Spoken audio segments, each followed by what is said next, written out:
In the late autumn of 1979, as midnight approached over the island of Guam, a tactical coordinator assigned to Patrol Squadron 6 received an urgent telephone call that shattered the silence of standby duty. Japanese maritime forces had detected a Soviet Echo II-class cruise missile submarine transiting the Tsushima Strait, the narrow passage of water separating Korea from Japan, and intelligence indicated the submarine was shadowing the aircraft carrier USS Kitty Hawk as it steamed at maximum speed toward the Persian Gulf in response to the latest crisis in Iran. Within 30 minutes, a Lockheed P-3 Orion maritime patrol aircraft lifted off from Andersen Air Force Base, its four Allison turboprop engines pulling the 70-ton aircraft into the night sky, and began the transit toward the last known position of the Soviet submarine. The crew of 12, consisting of 3 pilots, 2 naval flight officers responsible for tactical coordination and navigation, 2 flight engineers, and 5 sensor operators trained in acoustic analysis, radar operation, and electronic warfare, understood that their mission was to find a single submarine moving through thousands of square miles of open ocean and maintain continuous contact until relieved by another patrol aircraft or until the submarine returned to port. What the Soviet submarine commander did not know, what Soviet naval doctrine refused to acknowledge, was that the ocean offered no sanctuary from an adversary capable of deploying aircraft that could remain on station for 10 hours, drop patterns of sonobuoys that created invisible acoustic fences across entire sea lanes, and use magnetic anomaly detectors sensitive enough to register the distortion caused by 350 feet of steel moving beneath the surface. The P-3 crew found the Echo II submarine within hours, established covert tracking using passive sonobuoys that listened without transmitting, and maintained contact for days as the submarine maneuvered in a futile attempt to evade surveillance, a pattern that repeated itself thousands of times during the Cold War and convinced Soviet military leaders that their submarine force, the cornerstone of their naval strategy, operated under constant observation by an enemy who knew their location, course, speed, and depth at all times. Soviet submariners entered the Cold War confident that the ocean's vastness and the physics of underwater sound propagation created an environment where stealth was achievable and detection was improbable. Soviet naval planners invested billions of rubles in quieting technologies designed to reduce the acoustic signature of their submarines, in anechoic coatings that absorbed sonar pulses, and in operational procedures that minimized the time submarines spent near the surface where they were vulnerable to visual or radar detection.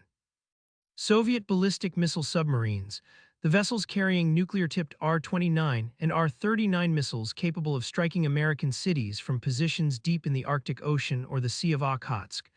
were considered invulnerable so long as they remained submerged and maintained acoustic discipline. Soviet attack submarines tasked with hunting American carrier battle groups and protecting Soviet ballistic missile submarines from Western hunter-killer submarines relied on speed, endurance, and the assumption that once they left port and submerged, they became effectively invisible to enemy surveillance. That assumption rested on an outdated understanding of anti-submarine warfare,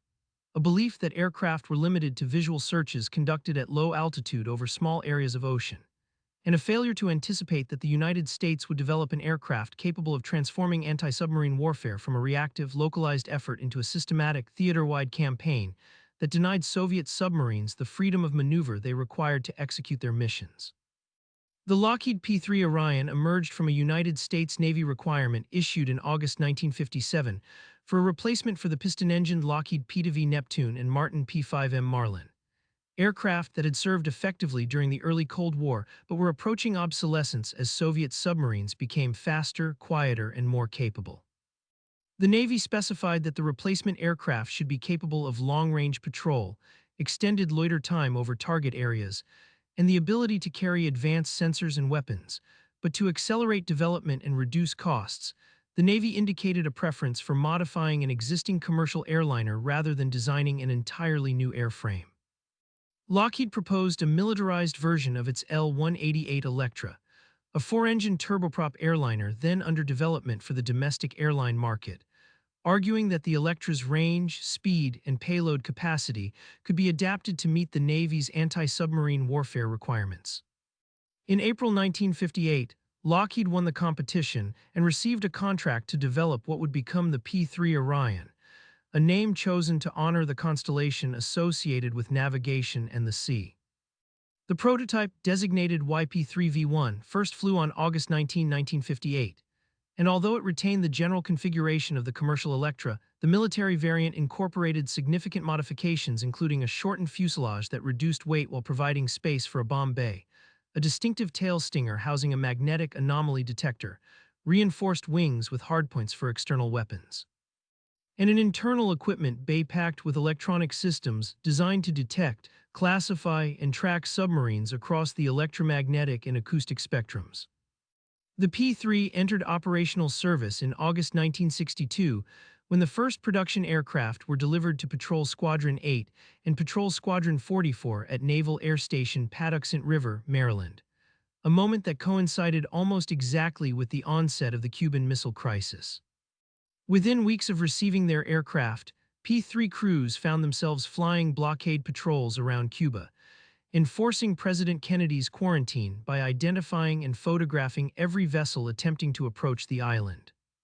The P-3's long range and endurance allowed it to patrol deep into the Atlantic, far beyond the operational radius of shore-based fighters or older maritime patrol aircraft, and its advanced radar and optical systems enabled crews to detect and classify surface contacts at distances exceeding 50 miles. On one mission that became legendary within the P-3 community, a crew located and photographed a Soviet freighter returning to Russia with cylindrical canisters visible on its deck. Canisters that intelligence analysts identified as missile containers, providing visual confirmation that the Soviets were complying with Khrushchev's pledge to remove the missiles from Cuba. That mission, flown during the most dangerous moment of the Cold War when a single miscalculation could have triggered nuclear war, demonstrated the P-3's potential as an intelligence collection platform, and validated the Navy's decision to invest in an aircraft that could remain airborne for hours while systematically searching vast areas of ocean.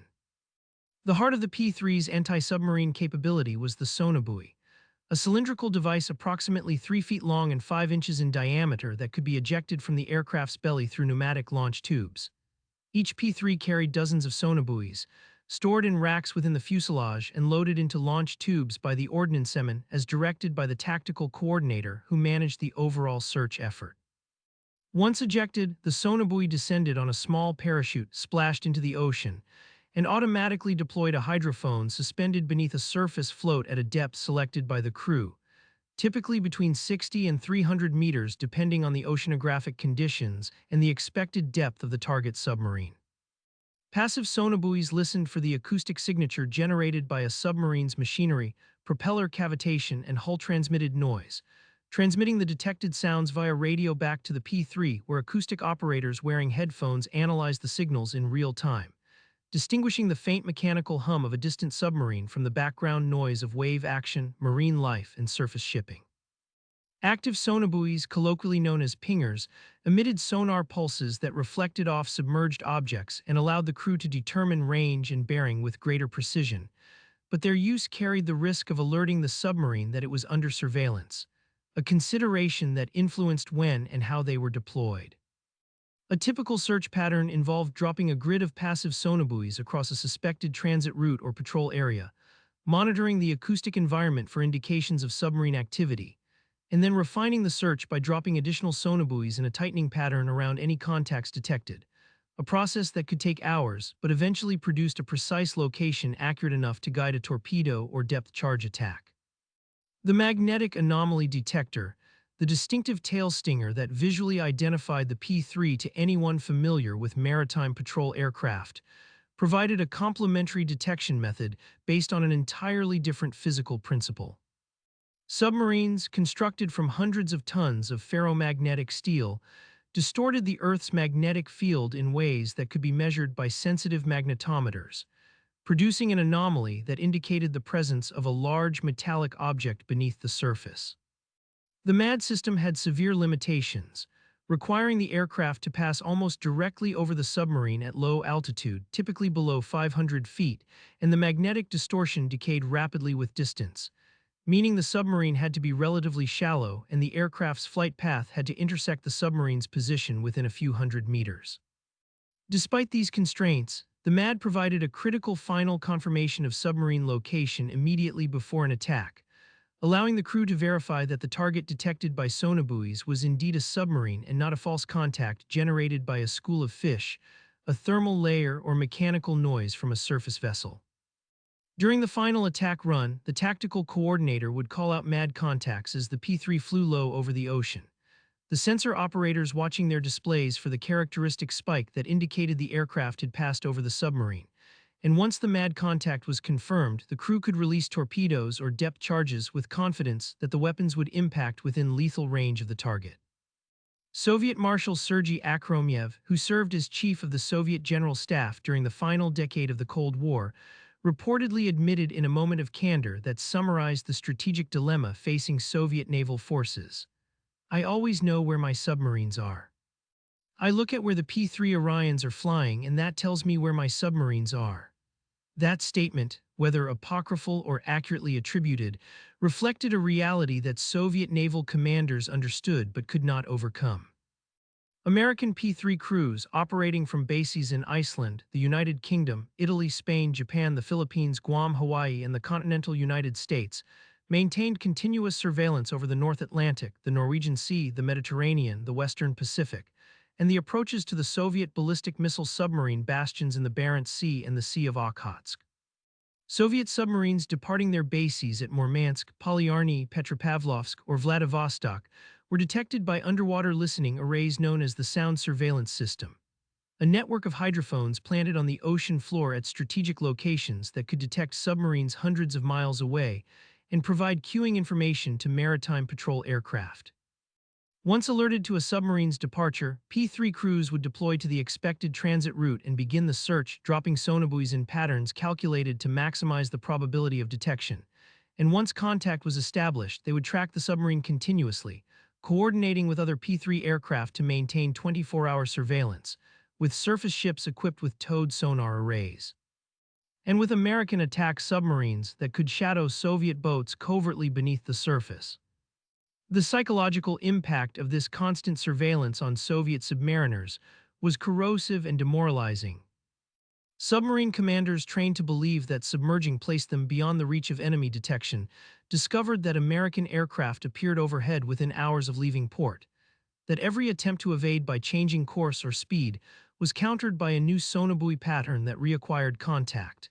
and that simulated attack runs conducted by P-3 crews demonstrated that if war came, Soviet submarines would be targeted and destroyed before they could launch their missiles or engage American carrier battle groups. Soviet submariners surfaced at periscope depth to conduct navigation fixes or communication sessions, only to see P-3 Orions circling overhead, sometimes low enough that the tail number and squadron markings were visible through the periscope, a vivid reminder that the ocean was not the sanctuary Soviet doctrine assumed it to be.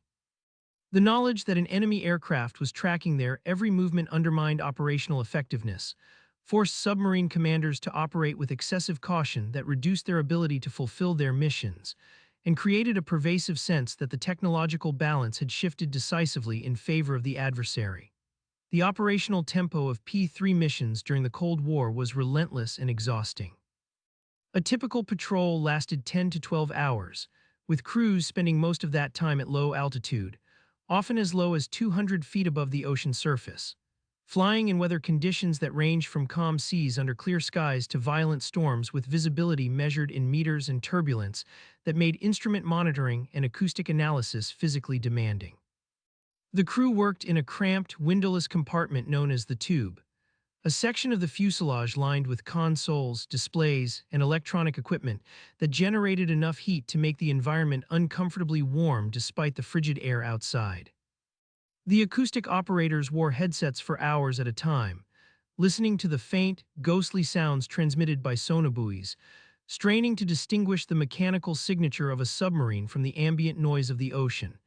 a task that required intense concentration and experience gained over hundreds of flight hours. The tactical coordinator, seated at a central console with a god's-eye view of the tactical situation displayed on a plotting board, coordinated the efforts of the sensor operators, directed the pilots to fly search patterns optimized for the prevailing ocean conditions, decided when to deploy additional sonobuoys or transition from passive to active search modes, and ultimately made the decision to prosecute a contact or continue searching. The pilots, flying long, monotonous search patterns at low altitude with engines throttled back to extend endurance, routinely shut down the number one engine once on station to conserve fuel, a procedure that extended loiter time but required careful management to prevent asymmetric thrust from causing control difficulties. The P-3's versatility extended beyond anti-submarine warfare into missions that exploited its sensor suite and endurance for intelligence collection, surveillance, and reconnaissance. During the Vietnam War, P-3 aircraft flew Operation Market Time patrols along the coast of South Vietnam, searching for North Vietnamese trawlers and small craft attempting to smuggle weapons and supplies to Viet Cong forces, a mission that required crews to fly at 200 feet for 10 hours at a time, using binoculars and radar to inspect every fishing boat and coastal vessel encountered. The missions were tedious, physically exhausting, and occasionally dangerous, as evidenced by the loss of two P-3 aircraft shot down by North Vietnamese anti-aircraft fire in 1968, incidents that demonstrated the vulnerability of low-flying maritime patrol aircraft to ground-based weapons. In one incident that became a subject of intense debate within the P-3 community, a crew flying a reconnaissance mission over the Gulf of Thailand at low altitude was directed to overfly a suspected enemy position despite intelligence, indicating the presence of heavy anti-aircraft guns in the area. The aircraft was hit by anti-aircraft fire that ignited an engine, and despite the crew's efforts to reach safety, the P-3 crashed into the ocean with the loss of all 12 crew members, a tragedy that reinforced the lesson that maritime patrol aircraft, designed for operations over open ocean where enemy defenses were absent, could not operate safely in high-threat environments without accepting unacceptable levels of risk. The evolution of the P-3 over 5 decades reflected the relentless pace of technological advancement in sensors, computing, and data processing. The original P-3A variant, introduced in 1962, carried analog electronic systems that required manual plotting of sonobuoy data and lacked the processing power to correlate information from multiple sensors in real time. The P-3B, introduced in 1965, incorporated improved navigation systems and increased fuel capacity, but the quantum leap in capability came with the P-3C, introduced in 1969, which featured a digital computer capable of integrating data from sonobuoys, radar, MAD, and electronic warfare sensors, automatically correlating contacts and displaying a comprehensive tactical picture on operator consoles. The UNIVAC CP-823U computer, one of the first digital computers deployed aboard a military aircraft, processed acoustic data from sonobuoys at speeds that allowed near-instantaneous classification of contacts, distinguishing submarines from surface vessels or biologics based on acoustic signature analysis algorithms that had been developed through years of recording and analyzing the sounds generated by Soviet submarines. Subsequent upgrades to the P-3C, designated Update I, Update II, Update II-5, and Update III, introduced progressively more capable sensors and processors, including synthetic aperture radar that could detect submarine periscopes and snorkels at long range, improved MAD systems with greater sensitivity and detection range, enhanced electronic support measures that allowed the aircraft to detect and classify radar and radio emissions from submarines operating at periscope depth, and new sonobuoy types with extended battery life, greater depth capability, and improved signal processing that enhanced detection range in difficult acoustic environments. The end of the Cold War did not diminish the relevance of the P-3 Orion. Instead, it expanded the aircraft's mission set into domains that extended far beyond traditional anti-submarine warfare. During Operation Desert Storm in 1991, P-3 aircraft equipped with inverse synthetic aperture radar and over-the-horizon targeting systems arrived in the Persian Gulf within 48 hours of Iraq's invasion of Kuwait, and immediately began providing intelligence on Iraqi naval movements, coastal installations, and military infrastructure. When the air campaign began on January 17, a P-3 equipped with the Outlaw Hunter targeting system detected a large flotilla of Iraqi patrol boats and naval vessels attempting to flee from Basra to Iranian waters, and vectored in coalition strike aircraft that destroyed 11 vessels and damaged scores more, effectively eliminating Iraq's ability to contest control of the northern Persian Gulf. Over the course of Desert Storm, P-3 crews were credited with targeting 55 of the 108 Iraqi vessels destroyed during the conflict, a remarkable achievement for an aircraft designed to hunt submarines, but adapted through sensor upgrades and operational innovation to conduct precision strikes against surface targets. The P-3's long range and endurance allowed it to patrol combat zones continuously, providing battlespace surveillance that supported ground forces by detecting enemy troop movements, vehicle convoys, and artillery positions, capabilities that proved equally valuable during subsequent operations in Afghanistan, Iraq, and the Balkans, where P-3 crews conducted overland intelligence, surveillance, and reconnaissance missions that had nothing to do with submarines, but exploited the aircraft's sensor suite and communication systems to provide commanders with real-time situational awareness. The physical demands of P-3 operations took a toll on airframes and crews alike. The constant low-altitude flight in turbulent air and maritime environments subjected the aircraft to structural stresses that caused fatigue cracks in wings and fuselage, corrosion from salt spray, and engine wear that required intensive maintenance to keep the fleet operational. The P-3 community developed a reputation for exceptional maintenance practices and a willingness to cannibalize parts from one aircraft to keep others flying, a practice that reflected the chronic underfunding of Navy aviation during the post-Cold War drawdown, but also demonstrated the dedication of maintainers who understood that mission success depended on their ability to keep aircraft airborne despite aging airframes and dwindling spare parts inventories. In 2008, Lockheed Martin established a new wing production line as part of a service life extension program that replaced the outer wings, center wing lower section, and horizontal stabilizers on P-3C aircraft with newly manufactured components, extending the service life of airframes that in some cases had been flying for more than 40 years. The program allowed the Navy to sustain the P-3 fleet into the 21st century while awaiting the arrival of the Boeing P-8 Poseidon,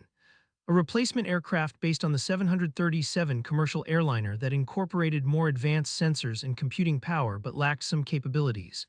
most notably a magnetic anomaly detector that had defined the P-3's effectiveness for decades. If you appreciate learning how American ingenuity turned the ocean into a transparent battlefield during the Cold War, subscribe to Classified Warfare for future episodes, revealing the technologies that gave the United States dominance in domains adversaries thought were impenetrable. The international proliferation of the P-3 Orion reflected its reputation as the world's most capable maritime patrol aircraft, and the strategic importance that Allied nations placed on anti-submarine warfare capabilities. The Royal Australian Air Force, the Royal Canadian Air Force, the Royal Norwegian Air Force, the German Navy, the Spanish Air Force, the Japan Maritime Self-Defense Force, and more than a dozen other nations operated P-3 variants customized to meet their specific operational requirements and integrated into their national defense strategies. The Royal Canadian Air Force designated its P-3 variant the CP-140 Aurora and equipped it with the more advanced avionics suite developed for the Lockheed S-3 Viking carrier-based anti-submarine aircraft, creating a hybrid platform that combined the P-3's range and endurance with state-of-the-art sensors and processing systems. The Japan Maritime Self-Defense Force, facing the challenge of monitoring Soviet and later Chinese submarine activity in the Western Pacific, acquired more than 90 P-3C aircraft and licensed production rights from Lockheed, allowing Kawasaki Heavy Industries to manufacture additional aircraft domestically. A program that sustained Japanese aerospace industry capabilities while providing the JMSDF with a fleet capable of patrolling the vast maritime approaches to the Japanese home islands. The Royal Norwegian Air Force operated P-3 aircraft from bases along Norway's northern coast, conducting surveillance missions that monitored Soviet submarine traffic transiting from the Kola Peninsula into the North Atlantic, missions that were considered so strategically important that NATO planners designated them as a critical early warning function that would provide Allied forces with advance notice of Soviet submarine deployments in the event of war. The operational risks inherent in P-3 missions were tragically illustrated by incidents that claimed the lives of dozens of crew members over the aircraft's six-decade service history. In April 1968, a P-3B assigned to patrol Squadron 26 was shot down by North Vietnamese anti-aircraft fire during an Operation Market Time patrol, killing all 12 crew members, the only confirmed combat loss of a P-3 during the Vietnam War. In October 1978, a P-3C operating from Naval Air Station Adak in Alaska experienced a propeller malfunction that caused an engine fire, forcing the crew to ditch the aircraft in the North Pacific where Soviet fishing trawlers rescued most of the crew, though 3 died of exposure before they could be brought aboard. In September 1978, a P-3B disintegrated in flight over Maine when an overpressurized fuel tank caused the port wing to separate, killing all 8 crew members and scattering debris over a wide area near Trip Pond. These incidents, along with dozens of other accidents involving landing mishaps, engine failures, and mid-air collisions, underscored the reality that maritime patrol aviation was a hazardous profession conducted in aircraft that flew long missions over hostile environments with little margin for error, and that the men and women who served aboard P-3 aircraft accepted risks that were rarely acknowledged by a public that remained largely unaware of the missions they flew. The strategic lesson embodied by the P-3 Orion was that technological superiority in sensors, data processing, and operational persistence could transform a domain that appeared to favor concealment into one where transparency was achievable, and adversaries who relied on stealth discovered that invisibility was an illusion. Soviet submarine commanders, trained to believe that submerging placed them beyond enemy detection, found themselves tracked continuously by aircraft that could remain overhead for hours, dropping sonobuoy patterns that created acoustic barriers impossible to evade,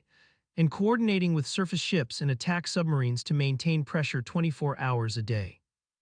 The billions of rubles invested by the Soviet Union in quieting technologies, anechoic coatings, and operational procedures designed to minimize acoustic signatures proved insufficient to deny American P-3 crews the ability to detect, classify, and track Soviet submarines across the world's oceans. The P-3's ability to integrate multiple sensors, process vast amounts of acoustic data, and coordinate with other platforms to create a comprehensive picture of the undersea environment represented a paradigm shift in anti-submarine warfare, moving from reactive searches based on sporadic contacts to proactive surveillance campaigns that denied adversary submarines the freedom of maneuver they required to execute their missions. The operational impact extended beyond the tactical level into strategic calculations that shaped Soviet naval doctrine, forced the allocation of resources to countermeasures that ultimately proved ineffective, and undermined confidence in the submarine force that Soviet planners had envisioned as a decisive instrument of naval power. The transition from the P-3 Orion to the Boeing P-8 Poseidon, which began in the early 2010s and accelerated through the 2020s, marked the end of an era but also reflected the enduring importance of maritime patrol aviation in an age of renewed great power competition. The P-8, based on the 737-800 commercial airliner, offered significant advantages in speed, altitude, and avionics over the aging P-3 fleet, and its jet engines allowed it to reach patrol areas faster and operate more efficiently at higher altitudes, where fuel consumption was lower and crew fatigue was reduced. The decision to eliminate the magnetic anomaly detector from the P-8 design provoked controversy within the anti-submarine warfare community, with critics arguing that the MAD remained an essential tool for confirming submarine location prior to weapons release, but proponents countered that advances in sonobuoy technology, acoustic processing algorithms, and synthetic aperture radar made the MAD redundant for most operational scenarios. The last active-duty U.S. Navy P-3C flew its final mission in May 2020 when Patrol Squadron 40 completed its transition to the P-8, marking the retirement of an aircraft that had served continuously for 58 years, longer than any combat aircraft in American military history except the B-52 Stratofortress and the KC-135 Stratotanker. Reserve squadrons and test units continued to operate P-3 variants for several more years, and foreign operators including Japan, South Korea, and Germany maintained P-3 fleets into the mid-2020s, but the era when the distinctive silhouette of the Orion with its tail stinger defined maritime patrol aviation was drawing to a close. The men and women who flew and maintained P-3 aircraft during the Cold War and beyond rarely received public recognition for their contributions to national security, their missions classified, and their achievements documented only in operational reports and intelligence summaries that remained locked in secure archives. They flew long, monotonous patrols over featureless oceans in all-weather conditions, spending hours at low altitude in cramped, uncomfortable cockpits and sensor stations, staring at displays and listening to headsets in pursuit of contacts that often turned out to be false alarms or biologics, yet maintaining the discipline and focus required to detect and track the small percentage of contacts that represented genuine threats. They developed expertise in acoustic analysis that required years of training and experience, learning to distinguish the faint signature of a submarine's propeller from the background noise of the ocean, to recognize the characteristic sounds produced by different classes of Soviet submarines, and to predict where a submarine would maneuver based on oceanographic conditions and tactical doctrine. They coordinated complex operations involving multiple aircraft, surface ships, and submarines, passing information seamlessly between platforms and ensuring that Soviet submarines remained under continuous surveillance even as individual aircraft returned to base to refuel and rearm. They operated in an environment where a single mistake, a momentary lapse in concentration, or an equipment malfunction could result in the loss of contact with a submarine carrying ballistic missiles armed with nuclear warheads, and they understood that their mission was not merely to collect intelligence, but to maintain a capability that deterred Soviet aggression by demonstrating that the ocean was not a sanctuary but a transparent battlefield where American forces could see everything. The legacy of the P-3 Orion extended beyond its operational achievements into the cultural consciousness of the maritime patrol community, a tight-knit fraternity that developed its own traditions, terminology, and ethos shaped by decades of shared experience. P-3 crews referred to themselves as sub-hunters, a term that captured both the predatory nature of their mission and the satisfaction derived from successfully tracking an elusive target across thousands of square miles of ocean. They took pride in their ability to operate independently for hours far from land, making tactical decisions based on their own judgment and expertise without constant direction from higher command, a level of autonomy that fostered initiative and innovation but also demanded maturity and discipline. They formed bonds with crew members that lasted lifetimes, relationships forged through shared hardship, danger, and the knowledge that their survival depended on the skill and dedication of every person aboard the aircraft. From the pilots who kept the aircraft aloft in severe weather to the maintainers who ensured that sensors and engines functioned reliably to the acoustic operators whose ability to distinguish signal from noise determined whether a mission succeeded or failed. They passed their knowledge and experience to successive generations of P-3 aviators, maintaining institutional continuity that ensured the lessons learned through decades of Cold War operations were not lost even as technology evolved and missions changed. In the final analysis, Soviet submariners discovered too late that the confidence they placed in the ocean's ability to conceal their movements was misplaced, that the vastness of the sea and the depth at which they operated provided no protection against an adversary capable of deploying aircraft that could remain on station for hours, sensors that could detect the faintest acoustic signature, and tactical procedures refined through thousands of training missions and real-world contacts. The P-3 Orion demonstrated that the underwater domain, long considered the ultimate refuge for naval forces seeking to avoid detection, could be rendered transparent through the application of advanced technology, operational persistence, and the dedication of highly trained crews who refused to accept that any target was undetectable or any mission was impossible. The aircraft transformed anti-submarine warfare from an art practiced by a few specialists into a systematic theater-wide campaign that denied Soviet submarines the freedom of maneuver they required to threaten American carrier battle groups or maintain credible second-strike nuclear capability. The strategic impact of that transformation shaped the naval balance of power throughout the Cold War, influenced Soviet military planning and force structure decisions, and contributed to the erosion of confidence in Soviet military capabilities that ultimately played a role in the collapse of the Soviet Union itself. The P-3 Orion proved that oceans were not sanctuaries but hunting grounds, and that the side capable of seeing beneath the surface, of hearing the faintest sounds transmitted through the water, and of maintaining constant pressure on an adversary who believed himself hidden possessed an advantage as decisive as any weapon ever deployed. Join us at Classified Warfare as we continue to reveal the classified systems and operations that gave the United States invisible dominance during the Cold War, uncovering the technologies that turned adversary assumptions into fatal vulnerabilities and ensured that American forces always knew more, saw farther, and struck harder than enemies ever imagined possible.